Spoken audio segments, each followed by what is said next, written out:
महत्वपूर्ण मानते हैं? स्वाभाविक रूप से हिमाचल प्रदेश के लिए ये गर्व का विषय है कि भारतीय जनता पार्टी के राष्ट्रीय अध्यक्ष हिमाचल से के रहने वाले हैं। हिमाचल से उनका संबंध है, लंबे समय हिमाचल प्रदेश में उन्होंने राजनीति की है और अभी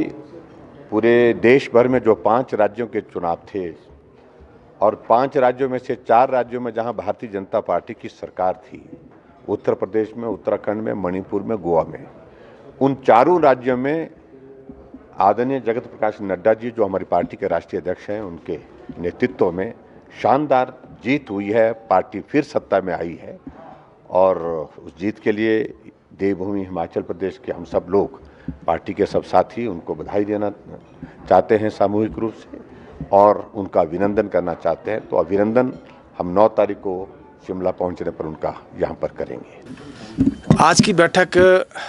9, 10 और 11 तारीख को हमारे माननीय राष्ट्रीय अध्यक्ष श्री जगत प्रकाश नड्डा जी 4 राज्यों में जीत के बाद पहली बार हिमाचल प्रदेश में पधार रहे हैं और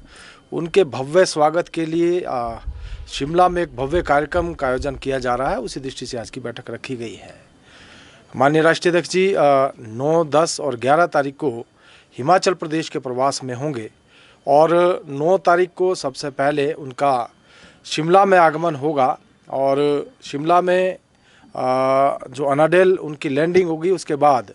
विधानसभा चौक से लेकर और पीटर हॉप तक उनका रोड शो होगा और पीटर हॉप में आकर यहाँ एक जनसभा को संबोधित करेंगे। उसके बाद हमारी कुछ बैठकें होंगी और अगले दिन माननीय राष्ट्रीय अध्यक्ष जी यहाँ से बाई रोड जो है बिलासपुर को जाएंगे और बिलासपुर को जाते हुए भी उनका जगह जगह के ऊपर स्वागत किया जाएगा, जिसमें कि पहले हमारा जो टूटू का क्षेत्र है, घनाटी का क्षेत्र है, उसके बाद अर्की विधानसभा क्षेत्र शुरू हो जाता है, उसमें भी 2-3 स्थानों के ऊपर और उसके बाद हमारा बिलासपुर का एरिया प्रारंभ हो जाता है और रोड शो के माध्यम से कई स्थानों के ऊपर उनके स्वागत का कार्यक्रम रखा गया है। इसके अलावा अर्की के एक विधानसभा क्षेत्र के एक बूथ के ऊपर माननीय राष्ट्रीय अध्यक्ष बूथ की बैठक करेंगे और मैं बड़े गर्व के साथ कहना चाहूँगा कि हमारे लिए सौभाग्य की बात है कि हमारी पार्टी के राष्ट्रीय अध्यक्ष एक बूथ की बैठक करेंगे। तो अर्की विधानसभा क्षेत्र में एक बूथ की बैठक होगी और उसी दिन एक मंडल की बैठक भी माननीय राष्ट्रीय अध्यक्ष जी करने जा रहे हैं। तो कुल मिलाकर एक बहुत बड़ा कार्यक्रम, जिसमें कि हमने शिमला में लगभग 15,000 की संख्या ऐसा करके टारगेट दिया है। विभिन्न मंडलों से जो है लोग अपने बैंड बाजे के साथ आएंगे माननीय राष्ट्रीय अध्यक्ष जी के वेलकम के लिए, उनके स्वागत के लिए और यहाँ पर भी उनका ग्रैंड वेलकम किया जाएगा। 4 राज्यों की जीत के बाद जो उत्साह भारतीय जनता पार्टी के कार्यकर्ताओं में निश्चित रूप से उसको लेकर ये कार्यक्रम यहाँ पर रखा गया है और आने वाले दिनों में हम देखेंगे कि किस प्रकार से माननीय राष्ट्रीय अध्यक्ष और दूसरे हमारे वरिष्ठ नेतृत्व का प्रवास हिमाचल प्रदेश का होगा। देखिए, अगली बात जो मैं कहने जा रहा हूँ, 6 अप्रैल को भारतीय जनता पार्टी का स्थापना दिवस है और उसको लेकर भी आज की बैठक इसके में हमारी चर्चा हो रही है। 6 अप्रैल को भारतीय जनता पार्टी 68 के 68 विधानसभा क्षेत्रों में भव्य कार्यक्रम कर रही है। उस दिन जहां हमारा स्थापना दिवस है,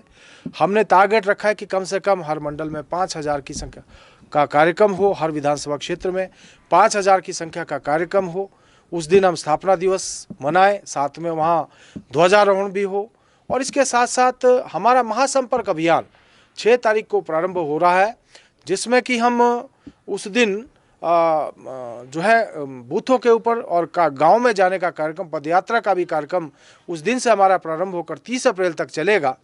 और उसी दिन माननीय हमारे प्रधानमंत्री श्री नरेंद्र मोदी जी 10 बजे पूरे राष्ट्र को संबोधित कर रहे हैं। तो 10 बजे उनका संबोधन भी होगा, ध्वजारोहण भी किया जाएगा। जिस जिस स्थान के ऊपर हर विधानसभा क्षेत्र में हमारे कार्यक्रम होंगे वहाँ ध्वजारोहण किया जाएगा। साथ ही साथ हमारा जो महासंपर्क अभियान या पदयात्रा है उसका शुभारंभ भी किया जाएगा और उस दिन कम से कम 5-7 बूथों के ऊपर हमारे जो नेता, वहाँ के वरिष्ठ नेता हर विधानसभा क्षेत्रों के हैं, वो यात्रा को प्रारंभ करेंगे और ये यात्रा हमारी लगातार चलती रहेगी और महासंपर्क अभियान हमारा 30 अप्रैल तक लगातार चलेगा। तो उस दिन से हमारा मैं कहना चाहूँगा कि महासंपर्क अभियान का शुरुआत भारतीय जनता पार्टी करने जा रही है।